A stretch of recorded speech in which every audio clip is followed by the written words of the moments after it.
economic is corporate power, that people know instinctually that the political system is captured, but they don't know how and they don't know by whom. And for me, the answer is simple. It's the corporations. They own the whole show now. That's what we're up against. Hello and welcome to Planet Critical, the podcast for a world in crisis. My name is Rachel Donald. I'm a climate corruption journalist and your host. Every week I interview experts who are battling to save our planet. My guests are scientists, politicians, academics, journalists and activists.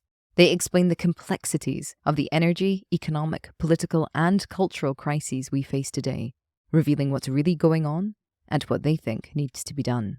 These are the stories of the big picture. Go to planetcritical.com to learn more and subscribe. My guest this week is the journalist Matt Kennard. Matt is the co-founder of Declassified UK, a news website that concentrates on military and foreign policy. Whilst a fellow at the Centre for Investigative Journalism, Matt and his colleague Claire Provost uncovered a shadow legal system used by corporations around the world to strong-arm governments into watering down their policies. Their investigation led to them writing the book Silent Coup: How Corporations Overthrew Democracy. Matt joins me today to explain what they found. How the decolonization movement of the 50s and 60s ensured that imperial powers could no longer use armed forces and violence in order to extract resources from nations. No, they had to get creative. So they created an entire legal system that would allow corporations to sue governments for blocking access to national resources and for impacting bottom lines. This ensured that the private sector in the West has an almost unmitigated access to foreign resources, impeaching development, impeaching national sovereignty, and impeaching political autonomy. It means that fossil fuel companies are suing national governments who wish to enact environmental laws. It means that mining companies sue governments who wish to nationalize industries. It means that even the Eurostar can sue the governments of Britain and France for the refugee crisis in Calais. This is the legal system that nobody is talking about, that ensures national interests have been captured by corporate interests.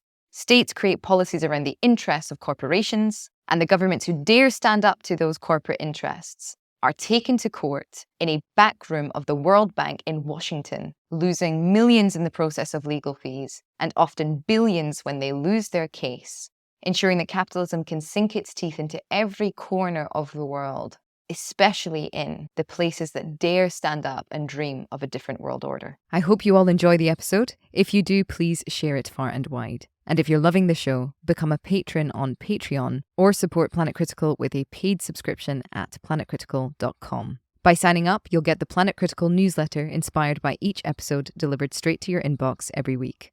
You'll also have access to the wonderful Planet Critical community who are full of inspiring thoughts, ideas, critiques, and determination.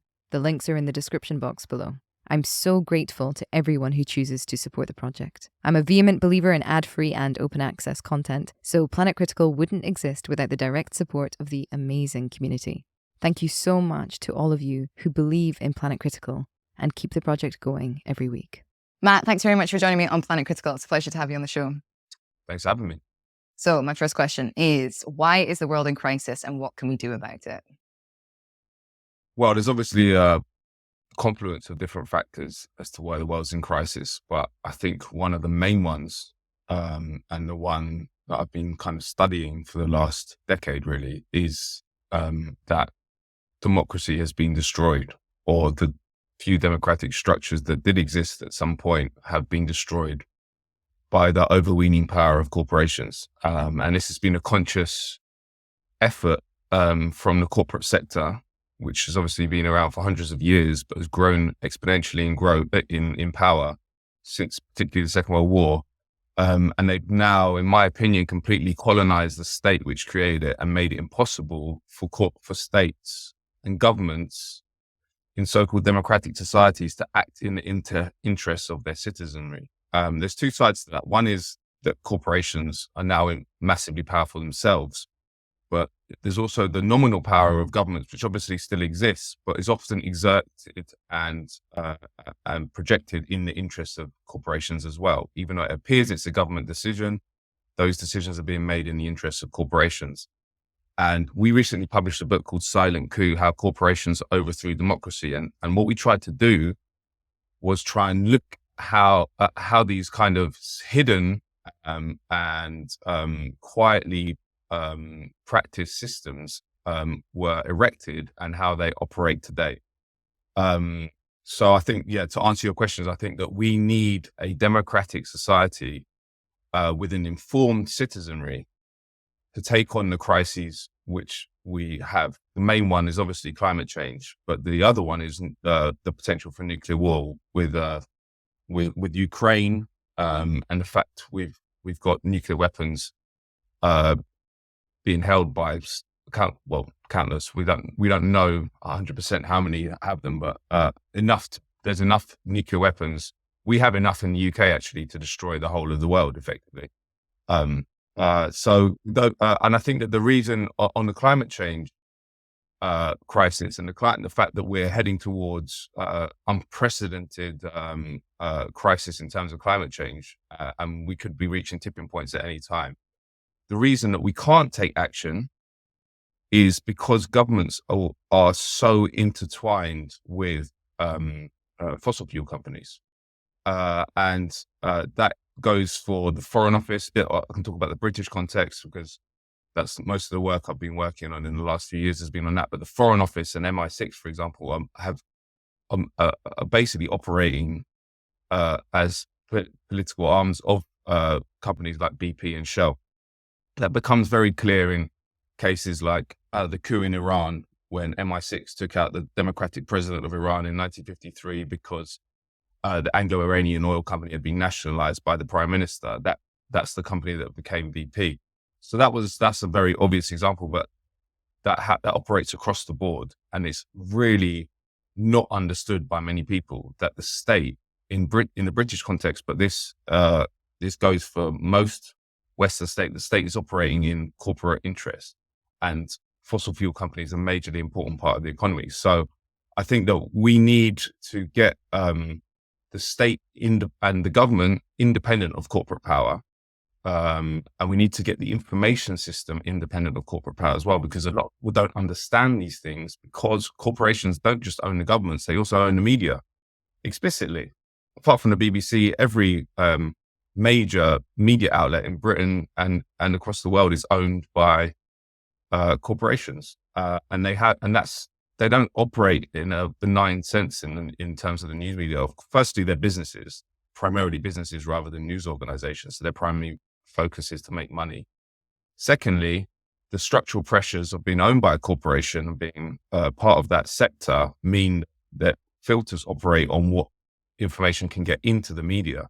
So it's very hard to have a clear-eyed view of a corporate-run system and how it really works when your only information you get about that system comes from a corporate-owned media. So I think that we need to get corporations out of the government, and we need to get corporations out of the media sector, and then we can have a proper debate based on real issues and a real clear-eyed analysis of the world to bring about the end of fossil fuels, which any rational species would have done already, but we're not even close to doing.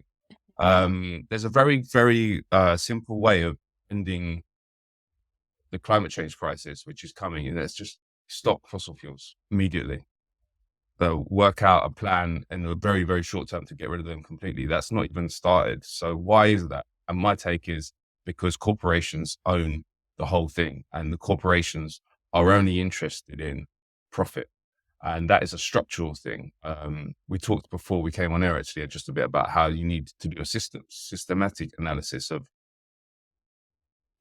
the world rather than base it on individual personalities or individual characteristics. And I think that's true. And in the corporate sense, the corporation is set up to make money for shareholders. It can legally have no other consideration. So it's no surprise then that people within companies like BP, ExxonMobil knew in the 70s and 80s climate change was an existential threat, was a crisis that was going to potentially cause the biggest threat to human life since we evolved into Homo sapiens. But they did nothing because their only consideration was profit. Now, these aren't not all of them would have been psychopaths.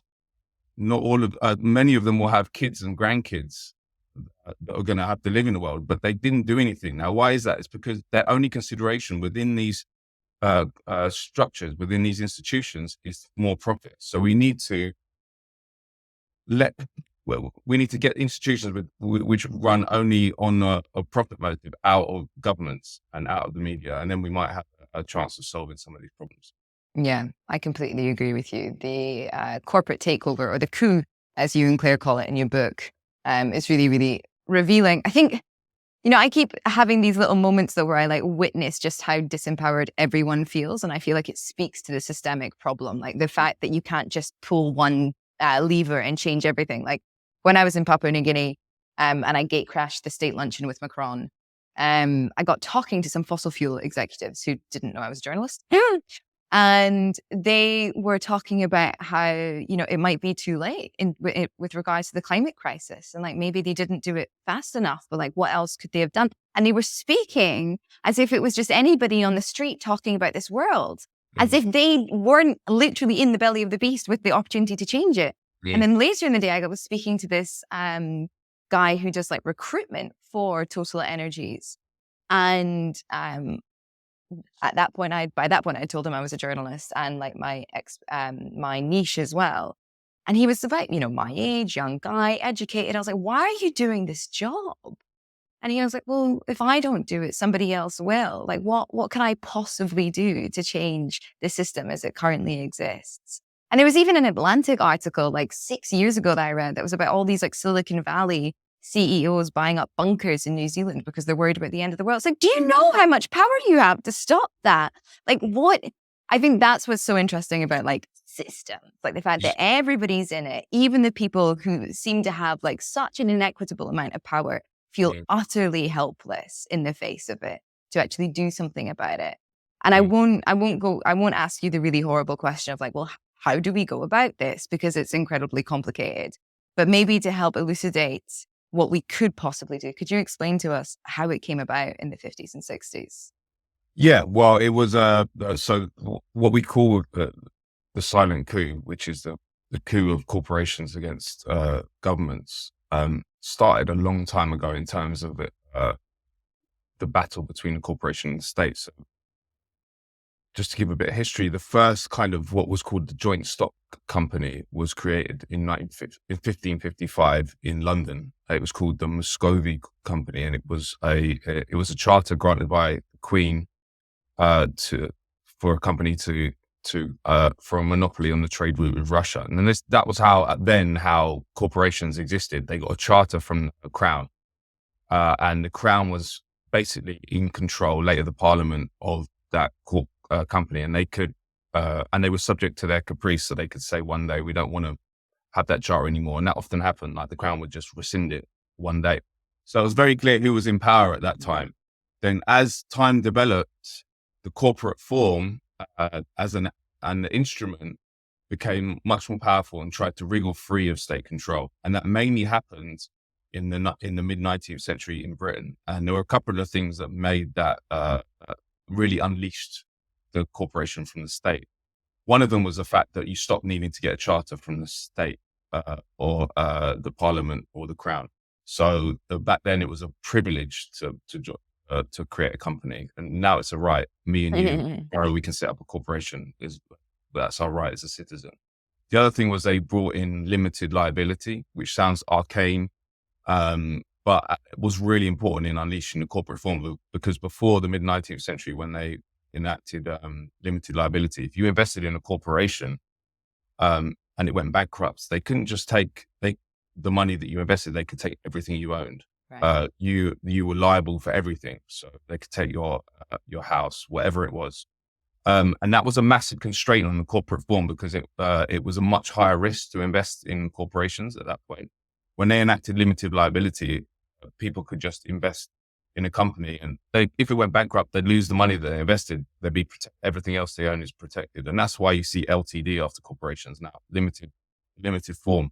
So there's plenty of others, but those were some of the examples of how the corporate form became unleashed from the state. And then the book starts, our book starts basically the end of the Second World War, which was a kind of the age of the multinational, as we commonly understand it. And the architecture which was set down at Bretton Woods in 1944, when they created the World Bank and the IMF, and then later, a couple of years later, they created the General Agreement on Trade and Tariffs, which became the WTO in 1995. But that's the infrastructure that kind of ran and runs the global economy. And that infrastructure was set down effectively and added to continue imperialism in an informal sense, because after the Second World War, obviously there was a massive decolonization movement. Countries across Africa, Asia got independence from the imperial powers. That picked up particularly in the 50s and 60s. And these systems were built as a reaction of the transnational economic elite to maintain control in those countries, economic control, without the tools of formal imperialism. So they didn't have a garrison of troops in those countries anymore that could just take out a leader that they didn't like or wasn't threatening to nationalize. They needed some more sophisticated tools to keep the same control. And we started the book actually with one very good example of this, created in 1966 as part of the World Bank. And it was called, it is still called the International Center for the Settlement of Investment Disputes. And it's a system, a sort of shadow legal system whereby multinational corporations can sue states for enacting policies they don't like. This was created in 1966, and that's not a coincidence. That period was loads of African governments were getting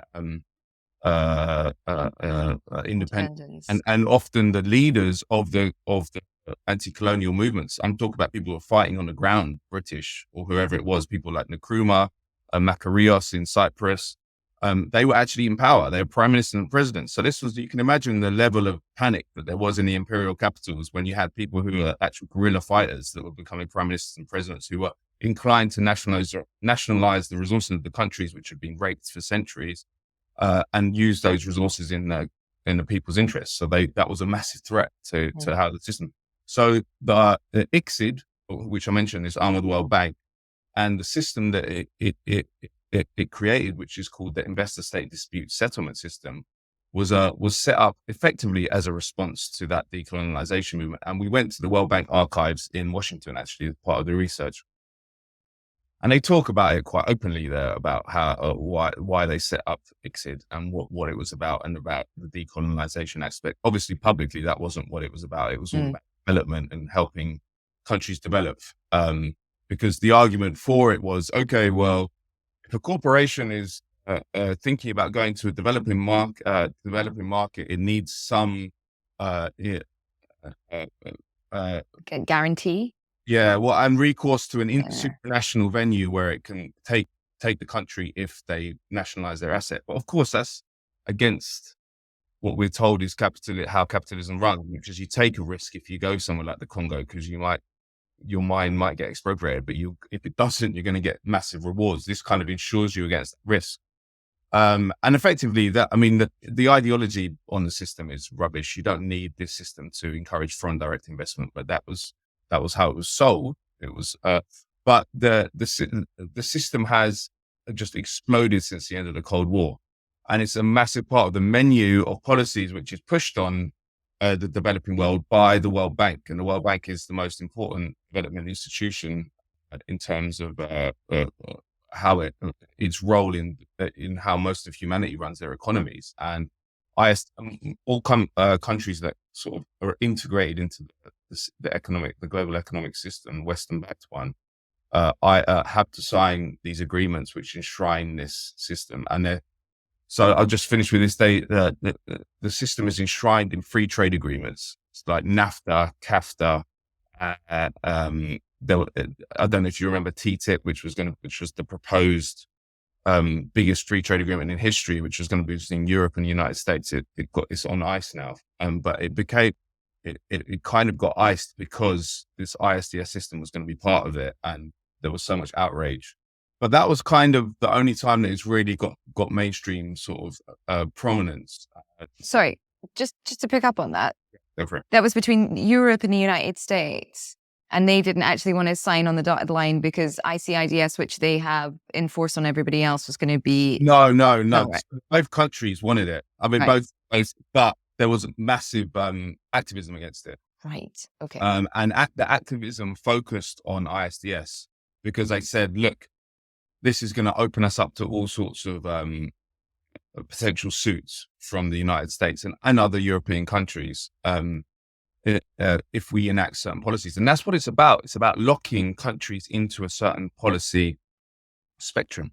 So it's about making sure they can't move. Like I mentioned, they had to create an infrastructure where you didn't have to do coups and assassinate leaders because you just wanted a system where they can't move, even if they had the predilection to nationalize something. Mm-hmm. And it's quite interesting that there was one major thinker behind the whole system, and it was a German banker called Hermann Abs, and he actually was close to the Nazi regime. But after the Second World War, he said, like, he made this famous speech. Well, it's not famous. Famous for you.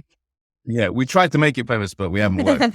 Yeah. But in 1957, he went to a meeting of industrialists in San Francisco, pitching his idea for a global legal system where corporations can basically enforce their investor rights against states. And he mentioned the coup in Iran, which I just mentioned in 1953.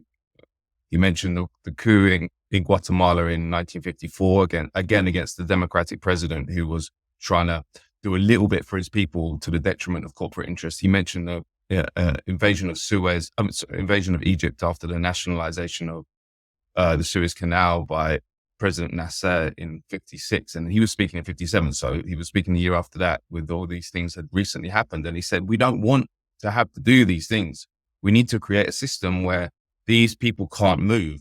So NASA won't ever even think about nationalizing the Suez Canal because they know it'll get hit with billions of dollars of legal suits from the companies that own it. And that's what's happened now. So, for example, it's a massive way of it's a massive mechanism of transfer of wealth from some of the poorest countries in the world to some of the richest corporations, like Occidental Petroleum. There's a case famous case in Ecuador where they won billions of dollars from Ecuador, which is a pretty poor country, just for Ecuador enacting a few policies that they didn't like. There's a current case now in Honduras where a American company is taking Honduras to ICSID and suing them for $11 billion, which is a third of the Honduras's GDP, merely for trying to. So the previous neoliberal US puppet government in Honduras had enacted an SEZ law, which basically, and we can talk about SEZs later, but SEZs are these kind of corporate utopias. But the current government in Honduras, which is a bit more independent, they wanted to get rid of this one SEZ, and this company that owns the SEZ took them to ICSID for $11 billion. And Honduras doesn't know what to do because they can't afford that. But there's enforcement mechanisms, so they have to go, and the case has to be heard in Washington. So it's a mess. And I'll just finish with this. So these are the cases that get to court. The other thing is that this is the shadow system, which has a massive impact on policy making all over the world, even when cases don't get to court. Because nowadays, and we saw this in internal documents, which we got through Freedom of Information Act requests, not just to developed countries, but places like Guatemala. We looked at what were the internal deliberations when a government is trying to decide whether to grant an environmental permit, which might in a place where the local community might be adversely affected by the operations. And nearly always now, the prospect of getting hit with one of these suits, because we're talking about billions of dollars sometimes, as I mentioned, is one of the major priorities when they're deciding what policies to make. And that is a massive, massive problem. And it goes to the climate change thing as well, because there's a thing called the Energy Charter Treaty, which everyone should know about, which dozens of countries are signed up, and it enshrines ISDS. And it's a massive obstacle to governments taking action against fossil fuel companies, because those fossil fuel companies can then hit them with these suits for doing things like not granting an oil exploration permit or changing their fossil fuel policies. And there's a case of a British oil exploration company called Rock Copper Exploration, which just won a $200 million euros from the Italian government for its policy of stopping oil exploration on the coast, recent policy. So this operates across the board, and it's a massive way of corporations just clobbering states, and it's a massive but it's part of a whole system which was erected after the Second World War and in the 50s and 60s. I won't bore you with some of the other ones, but I'm not bored. You can be sure that this is just one element it's one thread in a tapestry. Right. I've got lots of questions. Before we get into SEZs, special economic zones, and also possibly the World Bank, can you explain how this legal system sits within like national legal systems and like the international court, for example, in The Hague? Like where is this court and how is it operating, and how does it seem to be operating out with that other legal system that everyone else knows about?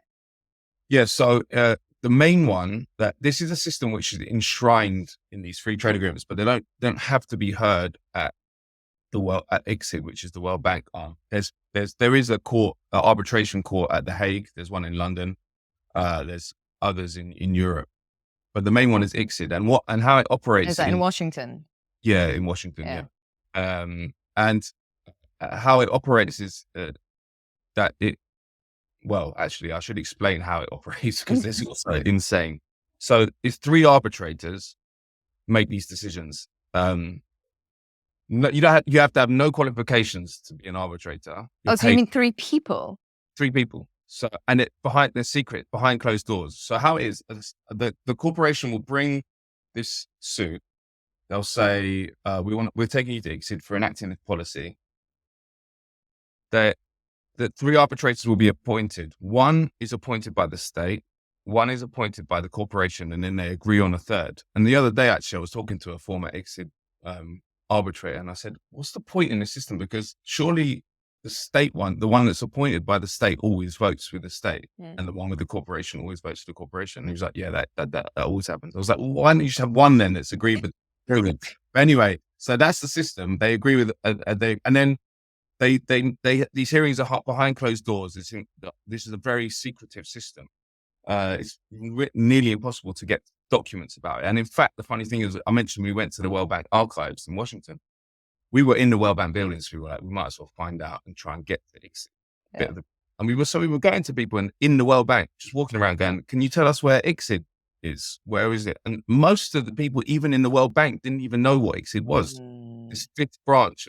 So it's a massively underhand system because it's so corrupt and such there's very little justification for it that they kind of want to keep it on the download. Anyway, so they have these 3 arbitrators. The 3 arbitrators hear this case behind closed doors. They decide, and they're paid thousands of dollars. And often, we mapped out the arbitrators at ICSID. We didn't do other courts, but they're often there were a bunch of people who were part of the George W. Bush administration, former corporate people. It's a racket, effectively. You get paid a lot of money to hear these cases. And governments can never win, because even if they win the case, it costs millions in legal fees to these high value law firms on K Street in Washington. They have to pay them. So even if they win, they have $2 million, or in some cases more than that, out of pocket, just to pay for lawyers. So that's that. But the even more corrupt part of the system is what's called third-party financing, in that there's boutique financial firms which invest. Their sole function is to invest in these cases against states. My God. So imagine the perverse incentives that creates. And they're not only loaning these corporations money to pay for fees associated with the case. They're also, they give loans to expand. So in one case, we looked at the government, this company got millions of dollars from this boutique financial firm to expand its operations, and the collateral it was set against was this claim, in this case against Bolivia. So and how the loans work is they say you don't have to pay them back if you lose the case. If you win the case, we take a percentage of the win. So So if you're thinking of billions of dollars in some cases, so these financial firms are investing in all these claims against governments. Now, the incentive is now for corporations just to hit all the time these states, because they can make, it's a massive way money making thing, and also it's very easy to find ways of hitting states with these cases, because there's a lot of what is called jurisdiction shopping. So if you're looking to bring a case against government, you're based in London, you can just set up a shell company in a country that has a bilateral investment treaty, which enshrines the ISDS, open a shell company there, then hit them through that shell company with a case. That's happened. In fact, that happened. I'll just finish with this because this was maybe the craziest case we looked at. We went to South Africa and to look at a case where Italian granite company and investors had taken the South African government to ICSID for enacting black empowerment policies after apartheid. One of those policies was that companies had to give a percentage of their company back to historically disadvantaged people, so black people. And this Italian company didn't want to do that, so they opened a shell company in Luxembourg and hit South Africa with this suit to overrule this policy through the Luxembourg South Africa bilateral investment treaty. That case was never actually heard in the end because they settled out of court. The South African government said you don't have to abide by it, because they just wanted to keep the case closed and below the radar, because they didn't want to get hit with loads of other suits from other companies. So barely anyone in South Africa knew about it. But it's a completely corrupt system. Like, I mean, even people on the inside find it hard to defend, especially with third party financing, because it's like, you remember, I'm a bit old now, but maybe like 15 years ago, there was like quite a lot of interest in vulture funds. It was and vulture capitalism, and this side, where these funds would buy distressed debt. Right. So I don't know, a really poor country wanted to, couldn't pay their debts. So these firms buy these debts and then just hammer these countries, just take all their international assets and blah, blah, blah. Became a bit of a mainstream issue for a while, but this system hasn't, and it needs to, because there's no debt justification for it. It needs to be shut down completely. Yeah. A massive attack on democracy, and it's a massive mechanism through which the richest corporations in the world are rinsing some of the poorest countries in the world. I am horrified, although not surprised, I think, given the state of everything, but I'm horrified. I'm getting stuck on the image of these like three arbitrators. So you're telling me that these corporations can get third-party financing to sue these, like, the majority world, which is totally contrary to development, which is why everybody is everywhere and supposedly, still going into developing countries. And they will take these countries to court because this country with their sovereign autonomy is enacted a policy that they don't like.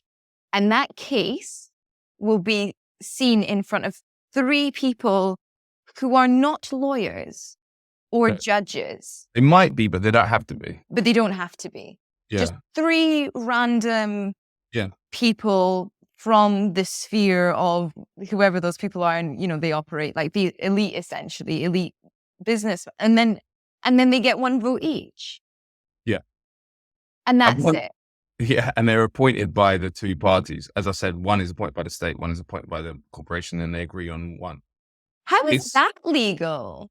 It's mad. The whole system's insane. I actually was just in Paris to do some events for the book, and a former ICSID lawyer came to one of the talks, and I was talking to him afterwards. He was like, he said to me, I agree with everything you say, and it is insane. Like the system is completely corrupted. And he said that I had to get out. He left there maybe 10 years ago, and he said that the only reason he went into it was because he had massive.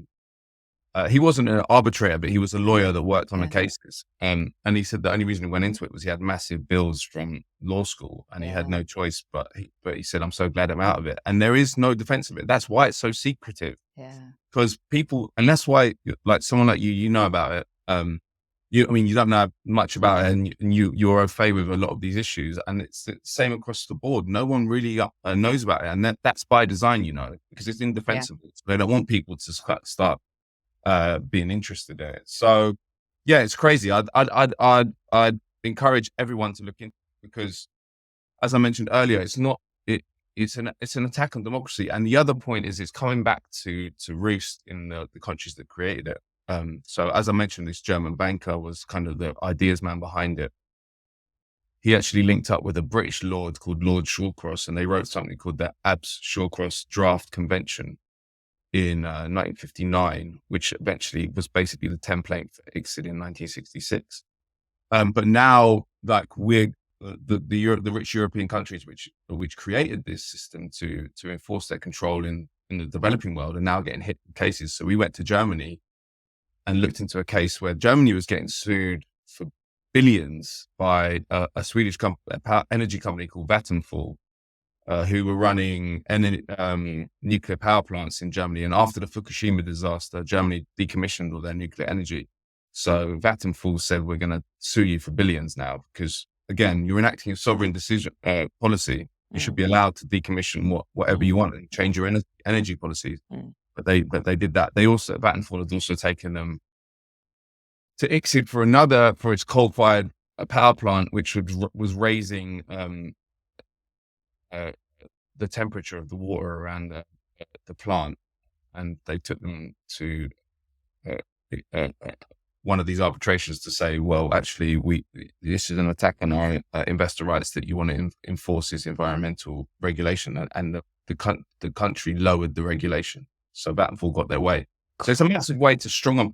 To be honest with you, for me, the much more important part of this is not the cases that reach court. Of course, they're outrageous. And when you talk about billions of dollars going from Ecuador to Occidental Petroleum, it's an outrage. But for me, the much scarier thing is the policy making chill that this has all over the world. And the fact that it's all enshrined in these free trade agreements and bilateral investment treaties. And I think this was another major revelation for me anyway, looking at it, was I started looking at these free trade agreements and bilateral investment treaties. And you're sort of like, okay, these are not about trade. And when we talk about a free trade agreement, free trade, right, you understand it as people are saying it, and it's about mutual lowering of tariffs. It's all about greasing trade between the two countries. That's maybe a little part of it, but they're hundreds of pages, a lot of them. And it's all about legal mechanisms for corporations to enforce their interests in those respective countries. And that's why ISDS is included in it. It's not about trade. It's about investment. It doesn't make free trade agreements. Free trade agreement is a massive misnomer, and I don't think it's a coincidence. It should be called a corporate rights agreement, and actually in South Africa, what was quite interesting was they said after the fall of apartheid, we talked to people who were in the ANC government after the fall of apartheid, and they said Mandela would go to somewhere and they would they'd tell him to sign a bilateral investment treaty at the time, present it as just a bit of diplomatic goodwill. Just come on, we're friends now, sign this. And then they were getting hit with these suits later on that they didn't know where this ISDS system was enshrined by. And you hear that all the time. And we went to Myanmar, Burma as well, when it was coming out of the cold, when they thought democracy was going to be developing there.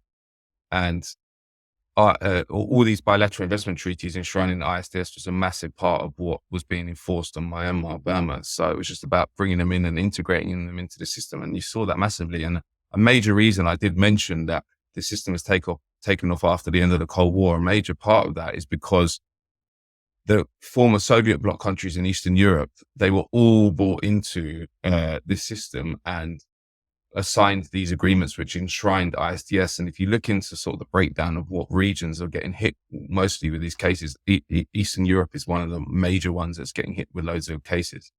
But it's massively important for us now as well. There was a case that Britain and France lost, which was bought by the company which runs the Eurostar, because they weren't doing enough to deal with the refugee problem, and it was impacting their business. So, yeah, no one knows about that case either. Sorry, what was the logic? How is it impacting their business? Well, it was make it that I don't know specifics. It's not the case I've actually looked into that much, but it was their argument was that it was impacting, I don't know, on services and stuff. That I don't know if they'd have to cancel stuff, and it was making, I don't quite know that, but I know they won the case. That is amazing. So what does this mean then? Okay, see, we've got in terms of fossil fuels and the fact that we need to ramp down fossil fuels yesterday in order to survive the coming century. What does this law mean then? And how can we look at it or use this knowledge to better understand the decisions that governments are making? Because obviously in the UK and in the United States, Biden, Sunak, quite different, not very different, but quite different, but they're coming under fire for continued expansion of oil and gas licenses. And not to give them an excuse, but can they do anything else whilst this legal system still exists? Well, it's hard to take back existing licenses if they wanted to do that with this system, because they can get hit with these suits. But in terms of new ones, it locks them in again. Even later down the line, if you get a government, which doesn't look likely in Britain, but if you get a government which wanted to cancel those contracts, and in fact, Starmer recently, didn't he say that Labour won't cancel any contracts? I don't know if that decision is informed by the fact that they know they'll get hit with billions of dollars of suits, but it's an element of it. It's not the only element. Of course, there's also the fact that corporations have found many, many ways of infesting governments and making policies based on corporate interests rather than citizens' interests. I mean, in the States, it's campaign financing, all sorts of things. There's many mechanisms here as well. The people don't understand the British state, large parts of it are set up, taxpayer-funded bodies are set up to promote corporate interests. On the topic I cover, which is more foreign policy, military stuff, there's a whole section of the Department for International Trade called the Defense and Export Security, DESO, Defense and Export Security Organization. And that is a taxpayer-funded unit of the Department for International Trade. It was actually set up by the Labour government in the 60s, which is all about promoting the arms industry, private arms industry, which is primarily BAE Systems. So we're paying to promote them. And that goes across the whole part of government. I really think, advise people to look at this part of the British government website, which is called ACOBA. ACOBA is the committee that, so if you're a public servant, politician, minister, intelligence chief, whatever it is, and you leave and you want to join a corporation within 2 years, or you have to get approval by ACOBA. And I've never ever come across ACOBA refusing one, by the way. It's quite interesting. I want to do a story one day about how I think ACOBA might have 100% represent. So it's but they do say things like you can't. So the former head of MI6 left in 2014, Sir John Sawyers, and he joined BP in 2015. And I think the ACOBA recommendation said you can't lobby the British government on behalf of BP for 2 years, and you can't use any information you got in MI6 to help BP. Yeah. But anyway, you see, if you look at the ACOBA documents, you just see how the revolving door operates. And in fact, there's basically no barrier between the state and the corporate world, and they're all cashing out when they leave. And that's part of the career trajectory. Everyone knows it. But that has a massive impact because ISDS is one element of it, but there's basically no differentiation. And in fact, MI6, just to be specific about it, is quite an interesting one to look at because it's a security organization. We're told a lot of rubbish about it, but a lot of it's about James Bond and how it's like a sexy guy going and saving the world, fighting the baddies or whatever. But MI6 are I think it was three MI6 chiefs, and they're the only ones we know about. We know the names of. You can imagine what the other ones are doing, but they all joined the fossil fuel industry after leaving MI6. And MI6's stated role is to protect the British people. What's Britain's greatest security threat? Climate change. Yeah. So they don't care. It's all rubbish. But so they all cash out in the fossil fuel industry. Sawyers joined BP the year after he left MI6. Richard Dearlove, who was the head of MI6 during the Iraq debacle, he joined an American company called Cosmos Energy and has made millions there. Sir John Scarlett, who was the author of the Dodgy Dossier, he joined Equinor, the Norwegian oil company. So there's no difference. So ISDS, yes, is one element of it, but I don't think there'd be any. I think even without that, people need to understand that these people are that there's no barrier between state and corporate power, and that's part of the argument of the book, is that there's a massive conceptual mistake that people make and still make, even on the left, which is that these are two adversarial power centers that duke it out based on their own interests. That doesn't exist. That they are working together, and the state works in the interest of the corporation. And everywhere I went on the ground, that's what I was hearing is people. This was kind of a revelation for me, because I still had a kind of maybe naive belief that governments had some mechanisms through which they had to respond to popular pressure. But when I was going to places like Colombia, particularly, and Tanzania, and talking to people who were being on the sharp end of corporate attacks, whether it be taking their land or polluting their environment or whatever it was, I'd ask, but why? I get the corporations effing you over, but why isn't the government supporting you? Why isn't the government defending you against corporation? That was a silly question to them. They all said the government works for the corporation. Yeah. Government is a immediate intermediary between the corporation and the resources of the country. Yeah. And that is pretty much how it's all over the world. Yeah. And that's why we can't fight back against fossil fuel companies, because if we had a democratic government which was independent of corporate power and responding to popular pressure and popular security needs, of course they would enact policy. They would never be granting you oil exploration licenses. It's suicidal. It's suicidal. People.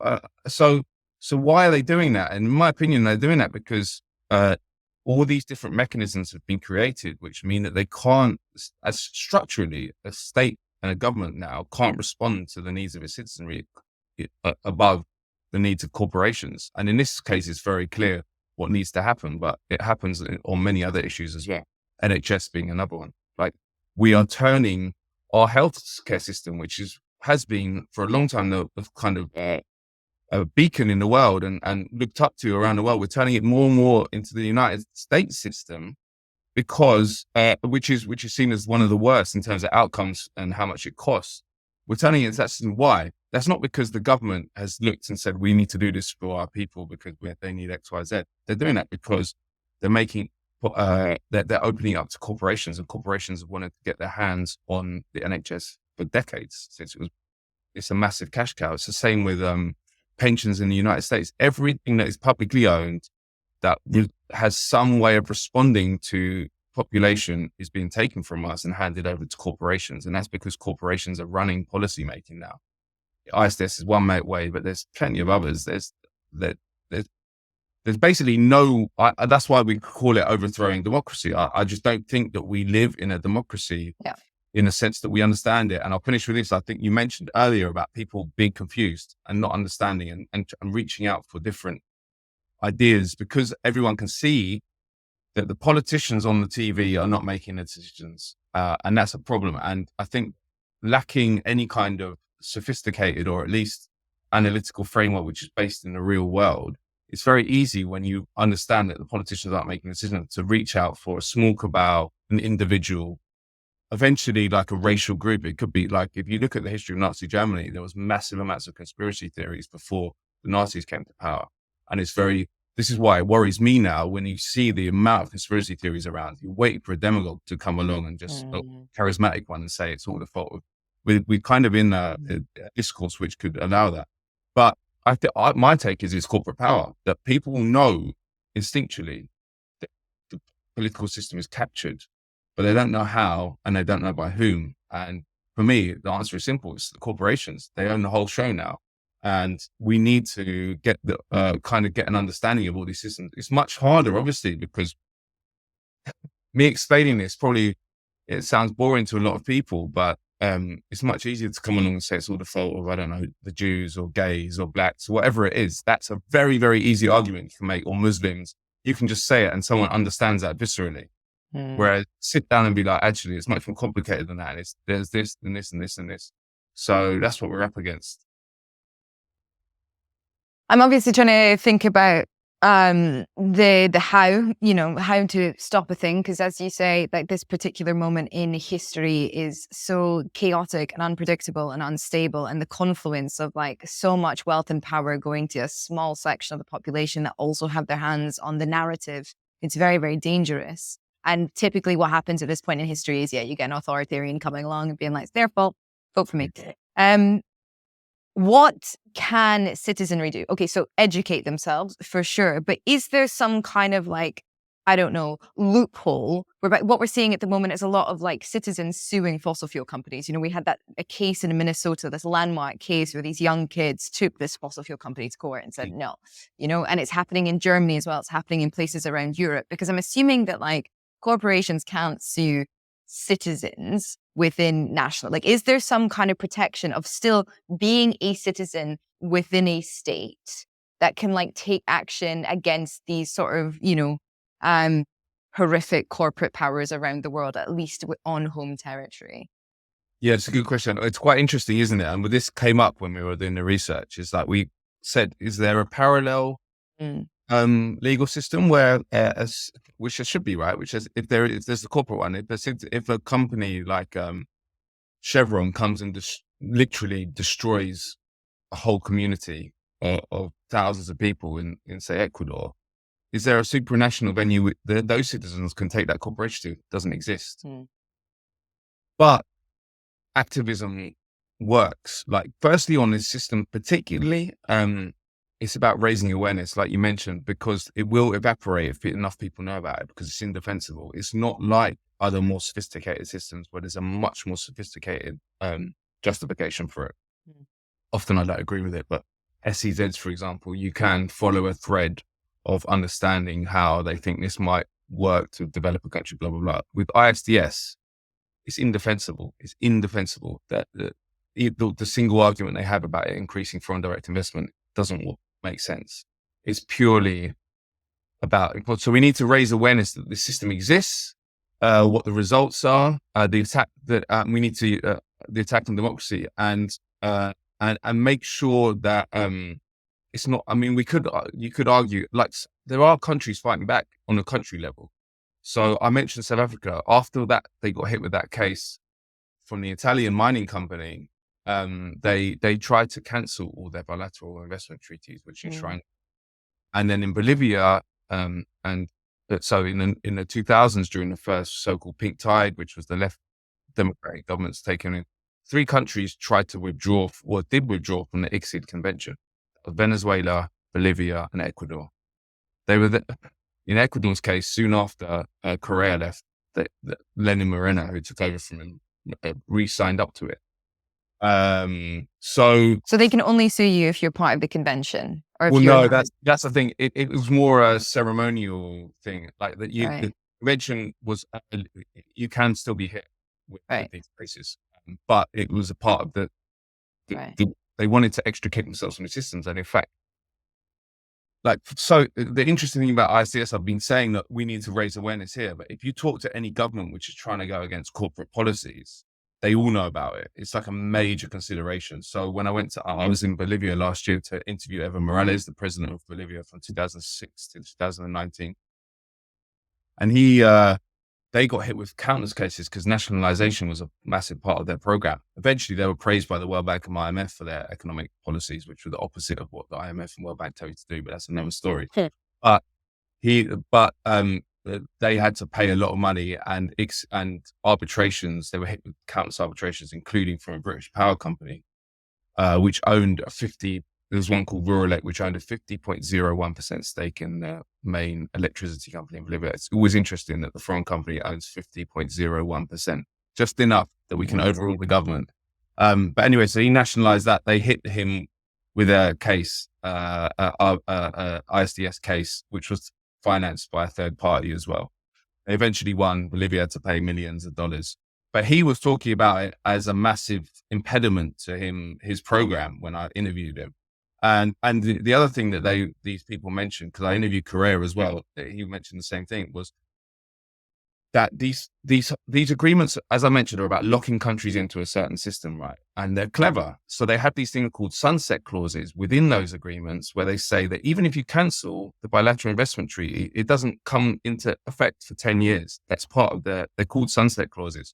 So what they're hoping is that you might get a liberation government or a government which wants to do things for their citizenry, corporate interests, but they'll probably be gone in 10 years. And by the time the cancellation happens, you'll have another government in where they'll just reverse it anyway or cancel the cancellation. So it's very, very hard to extricate yourself from the system. And that's by design.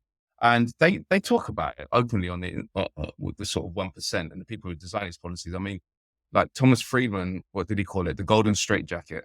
Their idea is it's just golden and it's a great, you need it for development, but it is a straitjacket. It's meant to make, as I mentioned, in the 50s and 60s, so people cannot move. And I've just finished with this. Well, very clear case of this was when we went to El Salvador. Again, El Salvador was being hit by a Canadian mining company for not granting an environmental permit to them to dig for gold. And we went to El Salvador to look into the case, to go to the mine site, to interview the local community. It had become a massive issue in El Salvador. And in fact, everyone in El Salvador knew about the case, like on the ground. Everyone we talked to would mention CIADI, which is ICSID's acronym in Spanish. Oh, interesting. It's quite an amazing thing. So it is possible to raise awareness. But anyway, for them, it was a massive attack on their sovereignty. And we talked to ministers who were serving, and they were part of the FMLN government, which came out of the Marxist guerrillas in the 1980s. So serious people, but their policy program was basically non-existent. They were doing nothing to really kind of change El Salvador and make it work in the interest of its people rather than transnational capital. And we were asking the minister for water, who was actually a really good guy, and we were saying, why are you so moderate? Why are you doing nothing? And he said, we can't move. Every time we want to enact a policy, we're told we'll get hit with we're being told by our advisors we'll get hit with like $1 million of suits by these international companies. If we do something else, we'll get hit by a cut to our US aid program, which is effectively another effort to lock people. So, and he was saying explicitly, like after we lost the civil war in the 80s, we were integrated into this system where we signed all these agreements enshrining ISDS. We signed these massive aid agreements with the US where they basically just keep us on life support. And the whole of our economy is based around needing that aid. We signed loans with the IMF, all this stuff that means that 20 years later, you actually get a democratic government, which is elected to respond to its citizens, and it can't. And he's like, for him, it was obviously he was pissed off about it, but it wasn't a surprise to him. He said that we're locked in. And that's the way it works. But to go back to your question about how you fight it,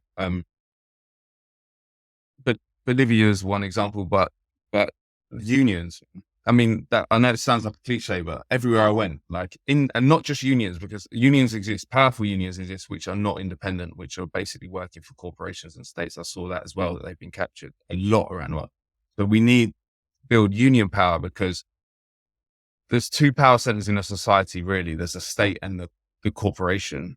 And organized labor is the only third power center that can be built that's on the same structural ability to influence that the other two have. I mean, the state should respond to us, but it doesn't. So we need to build up organized labor, and it's been smashed, especially particularly in Britain since the 80s. I talked to my mum and dad, and they say that in the 70s, 60s and 70s, everyone knew the names of the union leaders in Britain. They were like big. And now, I know most of them, but most people don't. I mean, Mick Lynch recently, but that was that Thatcherism and neoliberalism smashed organized labor, and really that was a very clever thing to do because it's made them the enactment of their policies much easier, and actually was a prerequisite to enact it. So we need to rebalance our society, and everyone needs to join a union, and more importantly, make those unions independent and responding to workers and responding to people on the ground. If I can, I know we're coming up for time, but if I can just pick your brains really quickly on Labour and Starmer's government. Yeah. And my favorites. Because it's very, how do I put this? I am bad for staying on top of like what's going on like nationally in terms of like party politics, because I find it exhausting, and I find it really dull as well, actually. Right. But we've just had the reshuffle. I saw that you tweeted that this is like now, a Blairite cabinet essentially. And people like you and Ash Sarkar and Aaron Bastani are like really sounding the alarm on like this Labour government cannot come into power. But what does that mean? Does that mean we have to have another Tory government? Like what are we looking at here? And what do we do about it? How do we get a real Labour government into power in this country? Yeah.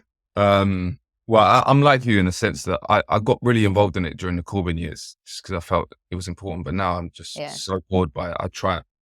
I have recently got more into it, but I don't want to. It is really, really dull. But yeah, I mean, the Labour Party are advertising the fact that they're the same as the Tories. I don't know. It's not controversial to say that. If you look at what Starmer's saying and his ministers, they keep on saying we are going to keep the child benefit cap, which is going to starve countless kids. We're going to not do a wealth tax like the Tories. Yeah. We're going to be harder than the Tories on benefits. Like, it's not me saying it, it's the Labour Party saying it, and that's.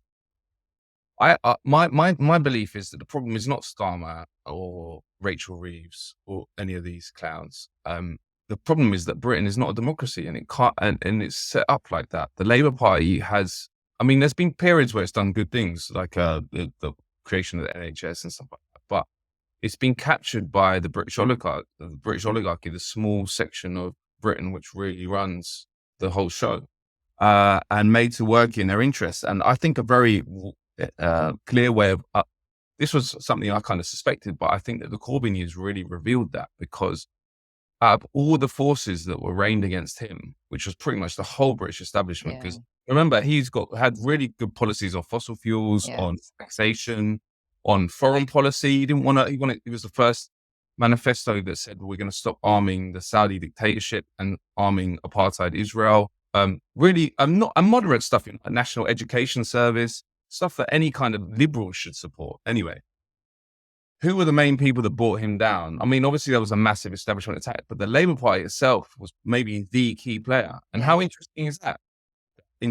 Especially in 2017, when they could have won. There hadn't been trench warfare against him for 2 years. He would have won. And so the Labour Party had to reveal their true role, which is to give the appearance of democracy and to give the appearance of choice. Well, actually, they kind of sacked off the second part of that now in the Starmer. But essentially to give the appearance of democracy when there is none. And it's a very, very clever way of doing it, because I think Starmer will win. And the liberal take on all this is like, for years they told us, we just need to get rid of Johnson. We just need to get rid of. They're a particularly awful bunch. And that's true. They are. And their policies are awful. But there's going to be a real, but a lot of people believe that things are going to get better under Labour. And there's my take now is that people are going to go nuts when they see, and it will happen pretty quickly. It's been advertised now, but I think it'll be even worse when they're in power, because the pressures from the right will be even more acute. People are going to see that we don't have a choice, and that's by design. And what do you do in that context? And there's a lot of debate now about do we need a new party? I don't know. I'm kind of ambiguous about it. I think that there's the power of the British establishment to destroy any alternatives is so strong, and there's never been a left party that's done anything to the left of Labour. Having said that, look at UKIP and how it changed the political debate without getting into power. So maybe, but this is something I don't know. But I think the discussions should start, because I'll just finish with this. Before Corbyn, I always thought, because of this analysis, that Labour Party was not going to ever be a vehicle for progressive change in Britain. And in fact, that was by design. Corbyn won, survived for 5 years somehow. And I was like, well, okay, maybe I was wrong about that. Maybe the Labour Party can be used. But actually, in hindsight now, I think that my initial take was right. And I think that Corbyn years proved that, because they would have brought him down at some point, even if it got into power. They will, for them, a Corbyn government, this is for the Labour Party establishment, a Corbyn government enacting an anti-imperialist one as well, because maybe that, for me, that's the red line. That is much more dangerous than a Boris Johnson government or a Conservative government. That's what I believe. For the establishment. For the establishment, much more. And also the Labour Party itself. Yeah. Because you look at who Starmer is, like you realize pretty quick he's kind of just like a emblematic of what the Labour Party is and what it's become. So I have, there's no magic bullet, is there? I mean, we haven't had aggressive government for like 40 years. I mean, I don't know much about what Harold Wilson and Jim Callaghan did, but I don't think they were great either.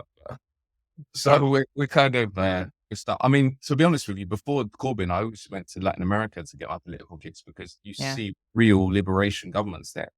Like, as I mentioned, who are doing real things in the interest of their people. That's never really happened in the UK in the same way. But I think that maybe that there's going to be a major crisis of democracy under Starmer. My take now is that he won't last that long, but I think it will have opportunities. There will be a moment of crisis where opportunities are going to arise, and the left needs to be ready with ideas and organizationally to take advantage of those. All right. Matt, my final question for you is, who would you like to platform? This is going to sound a bit cheesy, but I'd like to platform a lot of the people on the ground that I speak to about these systems, because the people on the ground understand the systems a lot more, because they don't go through the ideological institutions we do, like the universities, media systems, where we're told all these lovely, all this propaganda about how the system works, and you have to kind of believe it to get higher into that in the intellectual industries. They didn't go through those institutions, but also they're at the receiving end of a lot of these systems, and there's no way you can't understand it. You're getting killed by a paramilitary which has been hired by Chiquita in the banana company in Colombia, but you know how corporations operate, or you're getting your land taken from you for a mining company in Tanzania. So these people are really smart, are battling against the odds, or really powerful forces, and no one ever hears from them. And that is because a lot of them don't speak English, they don't have access to the internet. But if I had a dream world where I could choose which voices were, it would be people on the ground, who are victims of these systems, not the people in air-conditioned offices who are running these systems, who I do believe, having looked into this for a long time and interviewed a hell of a lot of them, do believe what they say they believe. But the point is, it's very convenient that they believe that stuff, because they don't want to wake up every day and look in the mirror and think, I'm a monster who is helping the destruction of the planet in service of corporate interests, do they? No one wants to think that. So they definitely easily imbibe all these ideologies. So ignore them. And they're the ones that get platformed, of course, by the corporate media and the mainstream media the whole time. That's part of the problem, is that their ideology is stuck, is the discourse. So we need to somehow platform the people on the ground, but that's not easily done. I mean, as you know, I'm a journalist too, you're a journalist. Like, there's a lot of impediments to getting to people who are on the ground, but we should focus on trying to do that. Absolutely. Matt, thank you so much for your time today. If you want to learn more, I've put links to everything in the description box below.